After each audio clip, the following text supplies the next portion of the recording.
आशिकान रसूल अल्हम्दुलिल्लाह, अभी बैरून मुल्क चंद रोज़ के लिए रवानगी है। दुआ कीजिएगा कि तक़वा ज़्यादा सफ़र रहे।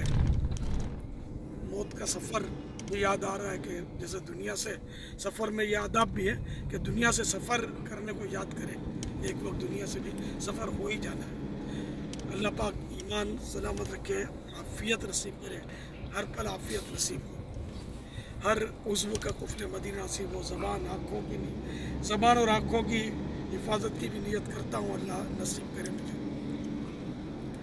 और इंशाअल्लाह मैं इसी हफ्ते यानी 31 मार्च 2018 को होने वाले मदनी मुज़ाकरे में आलमी मदनी मरकज़ फैज़ान मदीना में, बाबुल मदीना में कराची हाजिर होना है।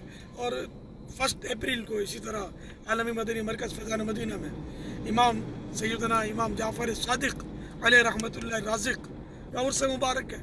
उनके की न्याज़ भी है, मदनी मुज़ाकरा भी है और इज्तिमा ज़िक्र और नात भी है। आप भी मदनी चैनल पर ज़रूर देखिएगा और बाबुल मदीना कराची वाले फैज़ान मदीना आ जाइएगा।